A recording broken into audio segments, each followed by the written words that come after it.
a sua atenção, assim como vocês estão, para compreender e entender a mensagem. Eu ouvi um discurso de um deputado. Ele, na sua expressão, ele disse que uma palavra dita sem o devido entendimento é como se fosse um tiro sem bala. Não tem efeito. O objetivo não é alcançado. Quando eu paro para meditar, eu entendo que tanto Provérbios 20 e 3:7 e 2 Coríntios capítulo 5, versículo 7, eles estão dimensionados no mesmo contexto. Olha o que o provérbio diz: porque como imaginou na sua alma, assim é. 2 Coríntios, porque não andamos por vista, mas andamos por... Eu entendo que inúmeras situações, fatos, ela não é contextualizada na sua ênfase, muitas das vezes, como ela se apresenta para nós, como enxergamos.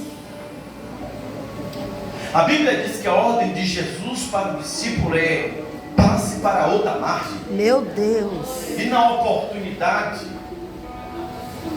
no meio do mar, quando os discípulos olham, vê um clarão reluzente vindo por cima das águas. E eles estão atônitos, pasmados, achando, imaginando que era um fantasma, mas era Jesus. Aleluia! Temos que tomar cuidado com o que chega ao nosso ouvido, com o que alguém nos fala, ou como achamos que alguém é, ou aquela situação é, ou aquele propósito que temos em nossos corações, ele é tão difícil como imaginamos. Devemos tomar cuidado.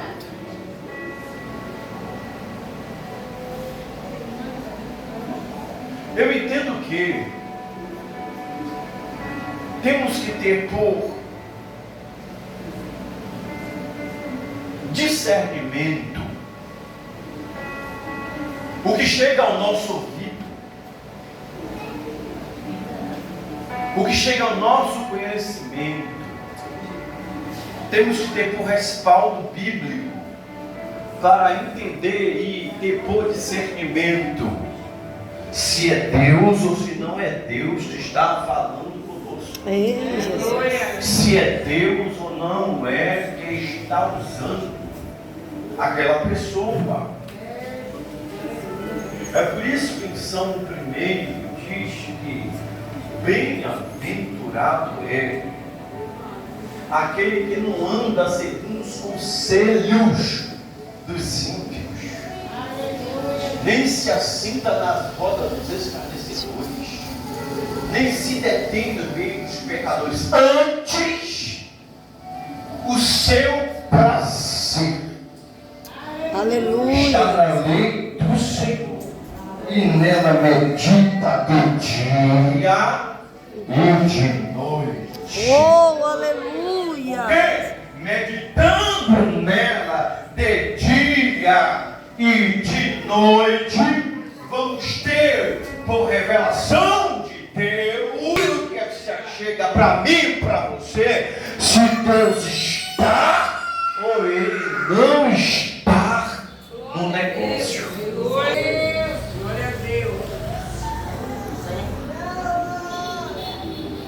A Bíblia, ela nos narra de cenários semelhantes. Pessoa que tinha a promessa de Deus. Pessoas que a Deus estava de pé. Mas, porém, todavia, como eles enxergaram, foram de uma forma deturpada. Eles viram e contemplaram não como Deus queria que eles enxergassem. Eu estou falando do povo de Israel. Aleluia. A Bíblia nos diz em Números, capítulo 14,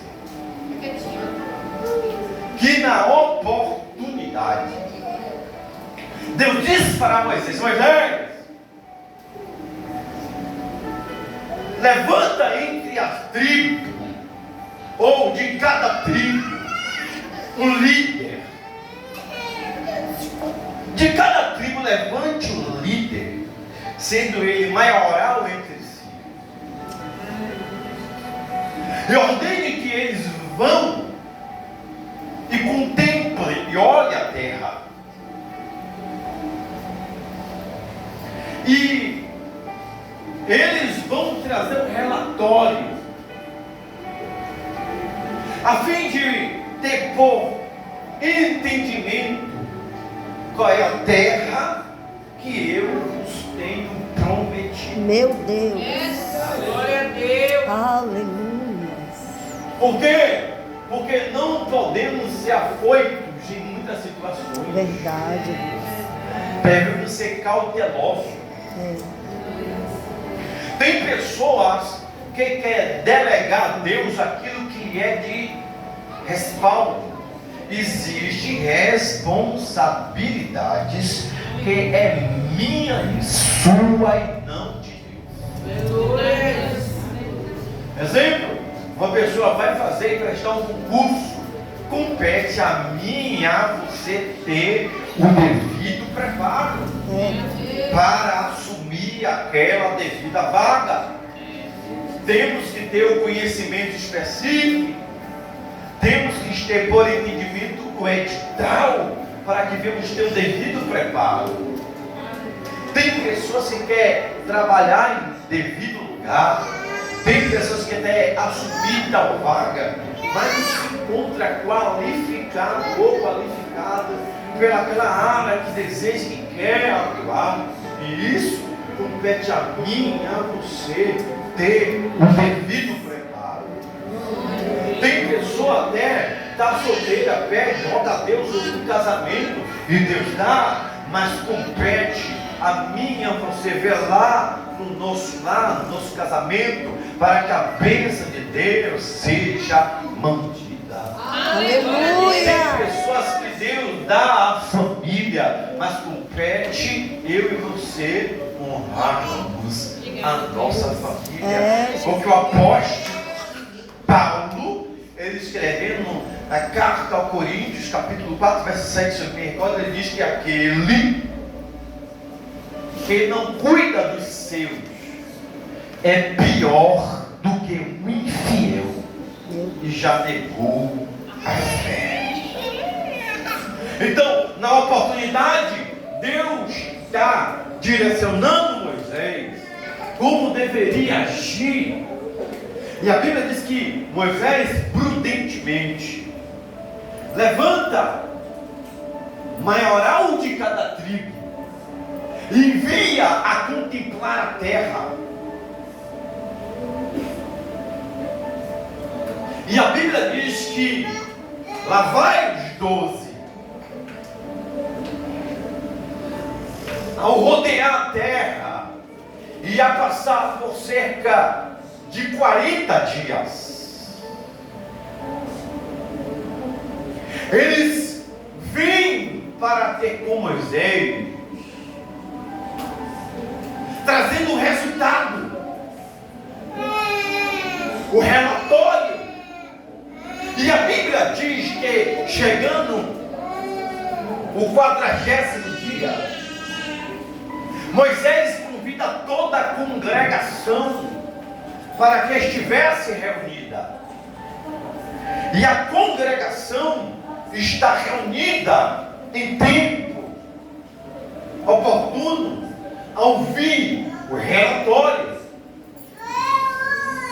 Segundo estudiosos, aquela congregação no deserto era por cerca de um número de quase 2 milhões de pessoas.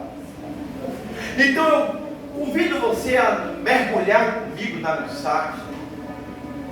Contemple mais de 2 milhões de pessoas reunidas. E agora está chegando, aleluia, depois de 40 dias, os 12 enviados. Sabe aquela pessoa que fez uma viagem e você tem uma esperança de quando ela chegue para te contar como foi, como é aquele lugar, como é aquele ponto turístico, sabe? Assim, eu imagino como está a alma dos quase 2 milhões. Para ouvir o relatório. É a terra que eles tinham por promessa de tomar por posse. E a Bíblia diz que Moisés dá oportunidade aos 12 de se pronunciar. E a Bíblia diz que toma uma palavra e diz: olha, nação, povo, se você não sabe, até que a terra é boa. Tinha uma uva lá, os cachos de uva tão terrível, que teve que ser 2 pessoas para carregar, de tão abençoada que era a terra. O cacho de uva fantástico. Porém, o povo que habita nessa terra é um povo poderoso. Olha o relatório. E as cidades fortes e muito grandes. E também ali vimos os filhos de Anak. Os amalequitas habitam na terra do sul. Os heteus e os jebuseus e os amorreus habitam nas montanhas. E os cananeus habitam ao pé do mar e pela ribeira e pelo ribeiro de Jordão. Ou seja, o relatório do número de um povo que foi contemplar a terra estava a enxergar só os inimigos, só os adversários, só as barreiras, só a dificuldade. E tem pessoa que é assim. Deus já disse que vai abençoar. Deus já disse que vai abrir a porta. Deus já disse que vai mudar o quadro. Deus já disse que vai mudar a história. Deus já disse que vai salvar a família. Deus já disse que vai resgatar o ente querido da prostituição, da droga, da... Deus já disse que vai completar a boa obra. Porém, só enxerga a dificuldade. Mas eu quero profetizar nesta noite um novo tempo de Deus para a sua vida. Não podemos ter a visão entre aqueles como ou semelhante, aqueles 10 espias. Aqueles 10 espias é tipo de crentes frios na fé, desviados, que abandonaram a cruz. E quando você, evangelizando, pergunta: se afastou por quê? Porque fulano não me deu a paz do Senhor, porque a luta está muito grande. Eu larguei por causa da perseguição. Oh, Espírito de Deus. Mas eu acredito que nesta congregação, neste ministério, tem servos de Deus como Caleb e como Josué. Porque quando aquele mais ou quase 2 milhões de pessoas ouve esse relatório, a Bíblia diz que o povo fica angustiado, pasmado. O povo fica perdido. Parece até que eu Moisés, eu vou te mostrar para você ver por verdade quem é e quem não é, quem confia em mim e quem não confia. Eu vou criar uma situação para te mostrar quem está na visão e quem não está. Quem está firmado na rocha e quem não está.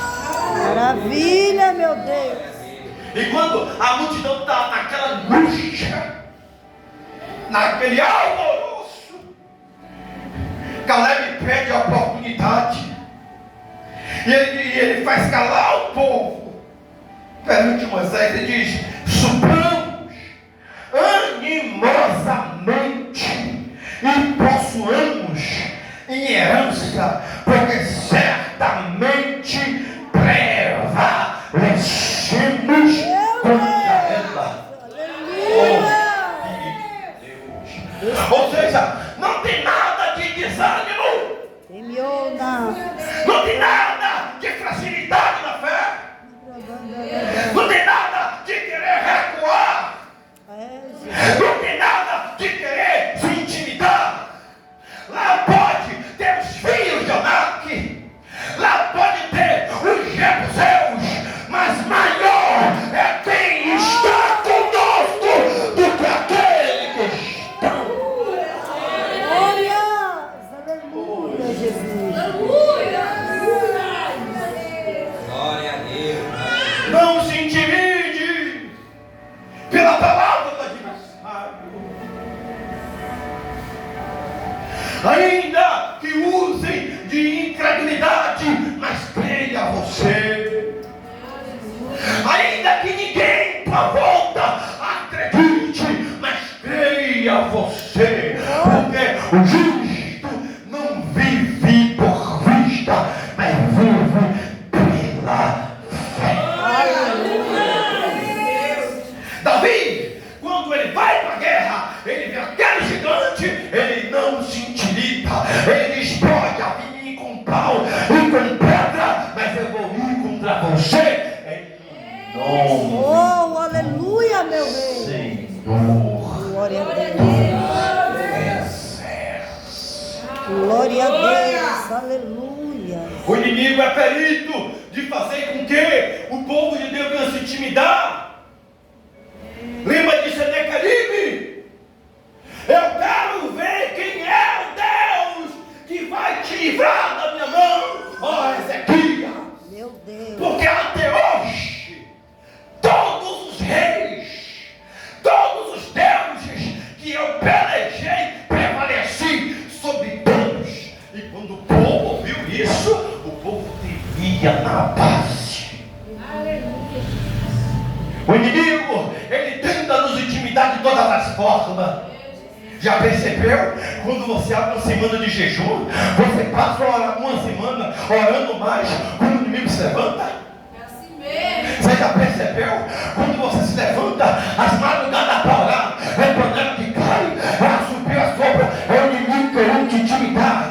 Mas eu te trouxe nesta noite para derramar um som de coragem na tua vida. Esta noite, há um som de coragem de Deus. Receba a igreja do Senhor. Oh, igreja que recebe nesta noite, eu convido você a jogar a mão para o alto e você falar alguma coisa para o Senhor depois desta noite, porque caia o adversário, vai pegar trouxa e vem bater de retirada na vida dele e na vida dela, porque Deus mandou a unção de Corabá.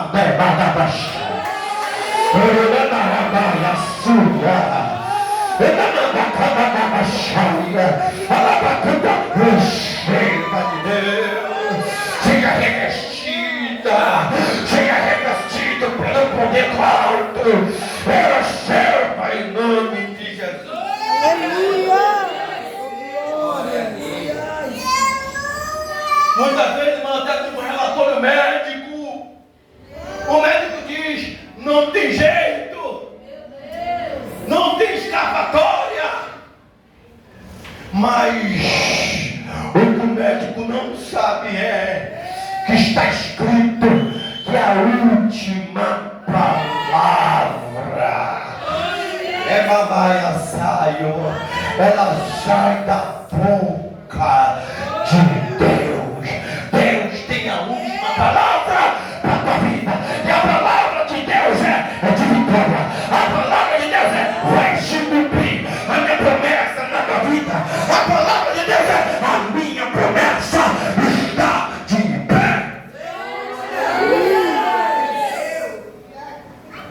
Oh Espírito Santo, Espírito de Deus, oh Espírito Santo, temos que estar tomando posse da promessa.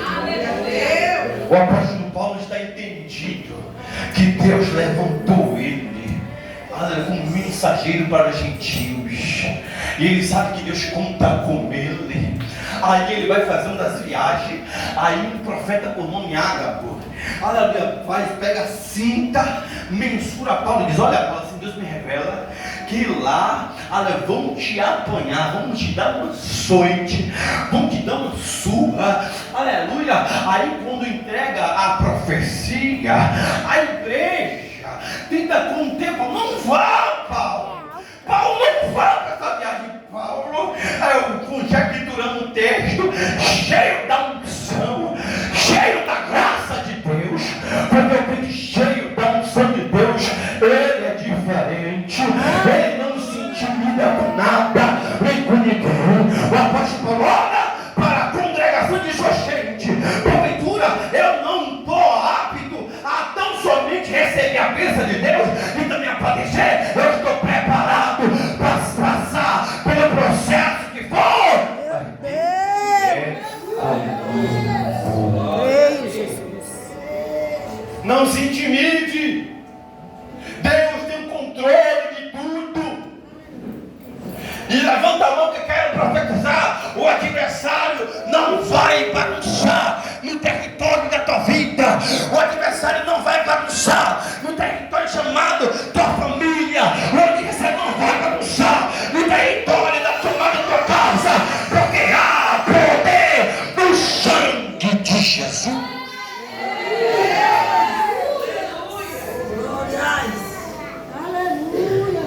Mas o povo está perplexo.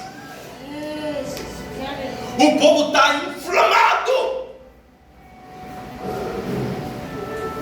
de medo, de pavor.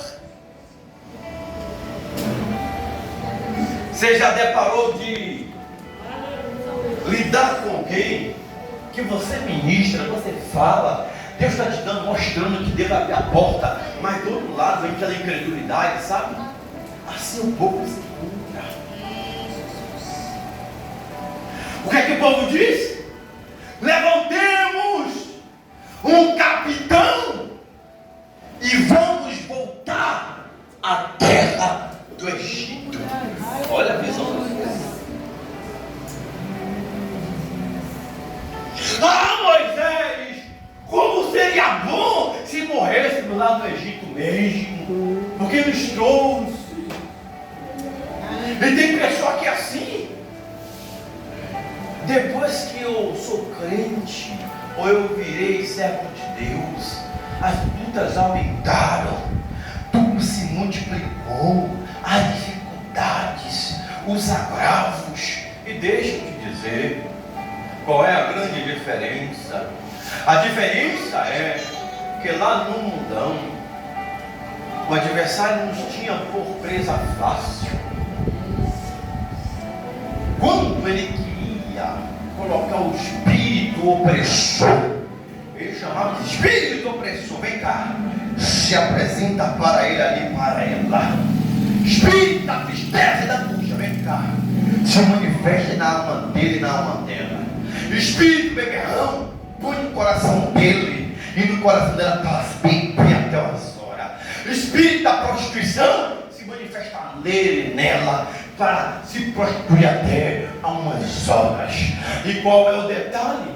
O detalhe é que hoje somos nova criatura em Cristo Jesus.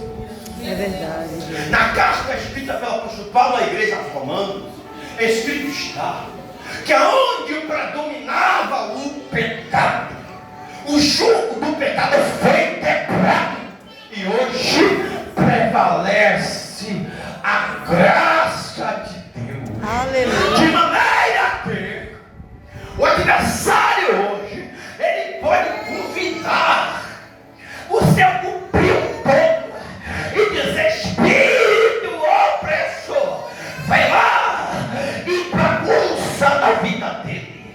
Espírito beberrão, vai lá e bagunça a vida dela. Espírito prostituição, vai lá e bagunça na vida dela. E todos esses espíritos vai chegar no relatório e dizer: eu não posso, eu não consigo, eu não consigo tocar, porque sobre ele, porque sobre ela, a mão daquele lá de cima está estendida para guardar a mão. Você está guardado debaixo da mão do Todo-Poderoso. A mão do Todo-Poderoso está estendida sobre a sua vida. Aleluia. Glória a Deus. Quando Josué ouviu a mensagem de Caleb para o povo tão somente subir animosamente e tomar posse da promessa, tomar posse da terra prometida, porque certamente vamos prevalecer sobre ela. E quando Josué olha e percebe que o povo ainda está angustiado, apaixonado, porque assim, muitas das vezes é ministrado palavra de vitória, ali uma palavra só, que o diabo usa alguém, a pessoa toma mais posse da palavra que ele recebe. Verdade. Um sonho indevido que alguém diz: irmão, eu sonhei que você estava passando, aí veio um vulto preto e te perseguia e assim te alcançava. A pessoa toma posse, mas o que Deus tem dificuldade. Se tem alguém aqui nesta noite, nesta dimensão, eu quero profetizar que é novo tempo de Deus. Aleluia. Então, na oportunidade, Caleb, agora, depois que Caleb ministra, Josué toma a palavra e diz a toda a congregação: a terra pelo meio da qual passamos a espiar é terra não boa, mas muito boa. Deus. Oh, aleluia. Se o Senhor se agradar de nós, então nos porá nessa terra e nos dará a terra que emana leite e mel. Aleluia. E nessa expressão de Josué, eu quero rapidamente meditar em 3 tópicos. O primeiro tópico aqui é: se o Senhor se agradar de nós, certamente prevalecemos. Aleluia. Por quê? Porque Deus não dá vitória de qualquer jeito. É verdade. Deus não abençoa ninguém de qualquer forma. Quando está todo bagunçado, não está nem aí para Cristo, nem para o seu reino. E é Deus que está abençoando. Pode ser qualquer um outro, mesmo da bênção do cima, porque Deus não é Deus de confusão. Verdade. Então, temos que nos preocupar de nós alegrarmos o coração de Deus. Temos que ter por meta, por foco e por propósito alegrar o coração de Deus.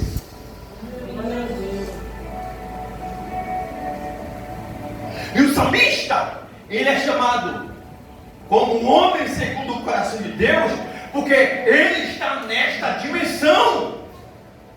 Presbítero, Ele já assentado no trono como rei, a alma dele se regozijava e se alegrava quando ele ouvia um convite. E ele diz: eu alegrei-me quando me disseram, vamos à casa do Senhor. Aleluia. Glória a Deus. O mesmo, em Salmo 27,4 diz: uma coisa pedirei ao Senhor. O que é, salmista? Que eu possa morar na casa do meu Deus todos os dias da minha vida, para eu contemplar a sua formosura Oh, e aprender glória. no seu santo templo. Então temos que nos preocupar em alegrar o coração de Deus. O apóstolo Paulo, ele escreveu na carta aos Gálatas, no capítulo 1, versículo 10, ele diz: se porventura estivéssemos preocupados em agradar o homem, não poderíamos ser servos de Cristo. Porque o alvo da igreja é alegrar o coração de Deus. Aleluia. E como é que alegramos o coração de Deus? Quando nos desviamos da aparência do mal. Alegramos o coração de Deus como amamos o próximo como a nós mesmos. Alegramos o reino de Deus, ou o coração de Deus, quando estamos no centro da sua vontade. Alegramos o coração de Deus quando estamos com a mão no arado e dizendo como o profeta Isaías: eis-me aqui, envia-me a mim. Como alegramos o coração de Deus vivendo uma vida de santidade.